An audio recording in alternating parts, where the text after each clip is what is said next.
दोस्तों नमस्कार। मैं आपका दोस्त टी.आर. शर्मा आज उपस्थित हूँ एक ऐसे विषय के साथ जिससे आप भली भांति परिचित हैं, परंतु फिर भी उसमें किस तरह से सुधार लाया जाए, किस तरह से निखार लाया जाए, उस संबंध में हम कुछ बातें करते हैं। आज का विषय है पद्यांश व्याख्या। प्रिय विद्यार्थियों, परीक्षा में भी आपको यह प्रश्न आता है और बहुत ही महत्वपूर्ण प्रश्न रहता है ये पद्यांश व्याख्या का। तो कैसे करें हम पद्यांश की व्याख्या? तो आइए कुछ इन बिंदुओं पर बात करते हैं। प्रिय विद्यार्थियों, इस विषय पर चलने से पूर्व थोड़ी सी जानकारी मैं आपको देना चाहता हूँ कि जो हम भाषा पढ़ते हैं और भाषा को इस कक्षा के स्तर पर जो हम पढ़ रहे हैं वो सिर्फ अपने विचारों के निर्वाह के लिए नहीं, अपितु साहित्यिक ज्ञान के लिए पढ़ रहे हैं। अतः भाषा की कुछ कुशलताएं, कौशल होते हैं जिनको अर्जित करना परमावश्यक होता है। तो भाषा की एक विधा जिसे हम पद्य कहते हैं, पद्यों को हम कितना समझ पाते हैं, उसको हम किस प्रकार से उसकी सुंदरता को अभिव्यक्त कर सकते हैं और उसमें निहित जो बिंदु उनका विश्लेषण किस तरह से कर पाते हैं, तो यही कुछ पद्यांश व्याख्या में सारे कुछ बिंदु रहते हैं। आइए चलते हैं। प्रिय विद्यार्थियों, परीक्षा में जब हमारे समक्ष प्रश्न रहता है पद्यांश व्याख्या का, तो कुछ एक चरण इसके रहते हैं जिससे यह सारा कार्य हमें संपादित करना होता है। तो काव्य व्याख्या के जो प्रमुख चरण हैं, सबसे प्रथम चरण जिसे हम प्रसंग कहते हैं, और दूसरे चरण में व्याख्या, और तीसरा विशेष। इन 3 चरणों में हमारी व्याख्या पूर्ण हो जाती है। आइए हम हर बिंदु पर विस्तार से विचार करते हैं कि किस बिंदु के अंतर्गत, किस चरण के अंतर्गत कौन कौन से बातें आएंगी और हमें क्या क्या लिखना है, इसकी हम बात कर लेते हैं। तो सबसे पहले प्रसंग। प्रिय विद्यार्थियों, सर्वप्रथम जब आप शुरू करेंगे पद्यांश व्याख्या तो एक हेडिंग बना करके आप प्रसंग लिखेंगे। तो प्रसंग में किन किन बिंदुओं को आपने उजागरित करना है? सबसे पहले तो पाठ्यपुस्तक का नाम आपको आना चाहिए। जो आपके लिए प्रस्तावित पाठ्यपुस्तक है, निर्धारित पाठ्यपुस्तक है, उस पाठ का नाम, उस पुस्तक का नाम और साथ में कवि का नाम। जो पद्यांश आपके प्रश्न पत्र में है जिसकी आप व्याख्या कर रहे हो, तो उसके कवि कौन है और उस रचना का क्या नाम है। किंतु वहाँ पर आपके पास उसका शीर्षक नहीं दिया गया होता है, इसलिए आपको यह पता चाहिए। और इसी प्रसंग में आपको संदर्भ की कुछ एक पंक्तियाँ भी लिखनी होती है। संदर्भ अर्थात जो काव्यांश हमारे पास है, जिसका हमने व्याख्या करनी है, वो किस संदर्भ में कहा गया है। तो संदर्भ की कुछ पंक्तियाँ आपको भूमिका के रूप में उसमें जोड़नी होंगी। अब चलते हम दूसरे घटक की ओर, वह है व्याख्या। विस्तार प्राय इसी का रहता है। व्याख्या अर्थात जो पद्यांश आपके समक्ष है उसकी पूर्ण रूप से व्याख्या आपने करनी है और उसका पूरा भाव आपने लिखना है। पर विशेष ध्यान यह रहे कि पूरी अपने शब्दों में हो। आपने हूबहू वैसे ही नहीं उतार देना है। आपने शब्दों को आसान, उस विषय को आसान शब्दों में लिखकर स्पष्ट करने की कोशिश करनी है और उसका भाव स्पष्ट करने का आपने प्रयत्न करना है। तो जिसका अंतिम चरण रहेगा वो है विशेष।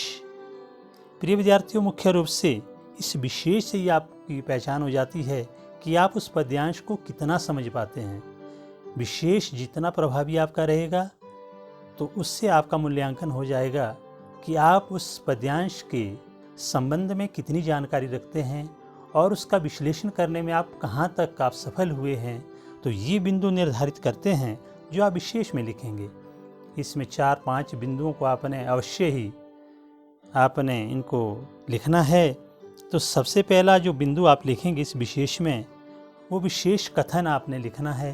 विशेष कथन आधार अर्थात जो आपको विशेष कोई चीज़ लगी हो उस पूरे पद्यांश में, एक सार रूप में आपने वो एक पंक्ति में आपको उसको लिख देना है। और दूसरा, जो भी अलंकार या मुहावरे या फिर समास वगैरह जो भी आपको उस पद्यांश में लगे होंगे या आए हैं, उनका आपने वर्णन करना है, उनका पूरा ब्यौरा देना है और उनको इंगित भी करना है आपने। तो तीसरा, भाषा शैली की आपने बात करनी है कि किस तरह की भाषा है का प्रयोग किया गया इस पूरे काव्यांश में। और साथ में काव्य शैली, काव्य शैली अर्थात जो कविता लिखी गई है उसकी जो रचना की गई है वो किस तरह से की गई है, छंद है, छंद युक्त है, छंद मुक्त है, या फिर गायन शैली में है, या फिर कवित के रूप में है, तो किस शैली में उस कविता को लिखा गया है, दो चौपाई वाली जैसा आप पढ़ते आ रहे हैं। तो सारी बातें आपने इस विशेष में लिखनी है। तो ये विशेष को आपने विशेष रूप से लिखना है और इससे आपकी विशेष आपका मूल्यांकन होगा इसी विशेष से। और पूरी कविता में आपको क्या समझ आया है, आप कितनी समझ रखते हैं, वो इस विशेष वाले बिंदुओं से बिल्कुल स्पष्ट हो जाएगा। अतः विशेष पर आपने विशेष ध्यान देना है। तो आगे चलते हम थोड़ा सा इसको फिर से समझ लेते हैं। आगे हम उदाहरण के रूप में भी इसको थोड़ा समझेंगे। तो ये तीन विशेष जो घटक या चरण कह लीजिए जो हमने बताए, सबसे पहले प्रसंग, उसके बाद व्याख्या और उसके उपरांत आपने विशेष के ऊपर आना है। और किन किन बिंदुओं को आपने निहित करना है वो आपको बता दिया गया है। अब एक यहाँ पर संरचना के रूप में देख लीजिए, एक बार फिर से इसको दोहरा देते हैं। तो जिसे कविता की व्याख्या आप कर रहे हो तो इसमें देख लीजिए आप, सबसे पहले आप प्रसंग लिखते हैं और प्रसंग में आप सबसे पहले जैसे बताया पाठ्य पुस्तक का नाम लिखना है आपने, और उस रचना का या कविता का नाम, कवि का नाम भी आप लिखेंगे और उसके उपरांत एक संदर्भ की कुछ पंक्तियाँ आप ज़रूर उस प्रसंग में लिख दीजिए, तो आपका प्रसंग पूरा हो जाएगा। व्याख्या आपने अपने शब्दों में करनी है और उसका भाव आपने अपने शब्दों में लिखना है व्याख्या में, और विस्तार इस व्याख्या का रहेगा। परंतु जो महत्वपूर्ण असर डालने वाली जो चीज़ मैं कहना चाहता हूँ वो है आपका विशेष। तो विशेष पर आपने विशेष नज़र रखनी है और विशेष रूप से भी लिखना है। तो इस विशेष में आपका एक तो विशेष कथन हो गया, और कोई अलंकार है, मुहावरा है, कोई समास है, वो आपने लिखना है। भाषा शैली कैसी है उसके बारे में आप ज़रूर चर्चा करेंगे, ज़रूर लिखेंगे, उस बिंदु को उभारेंगे। और विशेष में आपने काव्य शैली के बारे में लिखना है कि कवि जो काव्यांश है वो किस शैली में लिखा गया है, दोहा चपाई है या फिर कवित के रूप में है या फिर पद के रूप में है या उसका जो बिंब है या छंद है, उन सब का वर्णन आपने इस विशेष में करना है। तो ये विशेष ही आपको एक अच्छे अंक देने वाला रहेगा जहाँ तक मैं समझता हूँ। तो इस तरह से आप इस पूरे बिंदुओं को समझ लीजिए, उस तरह से आपने इस पूरे काव्यांश की व्याख्या करनी है। आगे चलते हम एक उदाहरण की ओर चल पड़ते हैं। एक उदाहरण यहाँ लिया है हमने, ये पद्माकर की एक रचना है कवित जो कक्षा 11 की है, उसी को देख लीजिए और हम यहाँ पर जानने की कोशिश भी करेंगे कि कौन कौन से बिंदु उसमें निहित किए गए हैं, और आप भी प्रयत्न करेंगे कुछ इसी तरह से लिखने का। तो ये हमारा जो कवित है, भौरन को गुंजन बिहार वन कुंजन में मंजुल मलारन को गावन लगत है, कहे पदमाकर गो मानहु ते प्राणहु ते प्यारो मन भावन लगत है।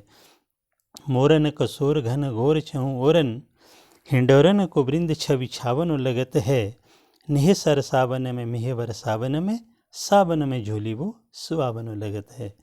तो ये पद्माकर का ये काव्यांश है, यहाँ पर एक पद दिया गया है। इसका जब हम व्याख्या लिखेंगे तो किस प्रकार से रहेगी, तो आइए प्रयत्न करते हैं। यहाँ देख रहे होंगे आप, यहाँ पर इसकी व्याख्या दी गई है। पूरा भाव रूप में आपने इसको लिखना है, पूरी पंक्तियों का आपने एक सरलार्थ रूप में, भाव रूप में पूरा आपने उतार देना है जो भी बातें कही गई हैं। और उसके सबसे पहले हम प्रसंग की बात करते थे। प्रसंग में मैंने बता दिया आपको कि प्रसंग में आप पहले कवि का नाम, कविता का नाम, पाठ्य पुस्तक का नाम और संदर्भ के साथ एक पंक्ति आपने ज़रूर लिखनी है। उसके बाद ये व्याख्या की बात हो रही है और व्याख्या में आपने पूरा भाव इसका स्पष्ट कर देना है और क्या कहना चाहता है कवि, उसकी पूरी बात बिल्कुल कवि के शब्द आपके होंगे और जो भाव है वो कवि का ही रहेगा, जो कवि कहना चाहता है। तो इसके उपरांत हम चलते हैं विशेष की ओर। विशेष में आप, जैसे मैंने पहले ही आपको बताया है कि विशेष को आपने बिल्कुल अच्छे तरीके से लिखना है। इनको आप पॉइंट्स में लेकर के, बिंदुओं को लेकर के लिखेंगे।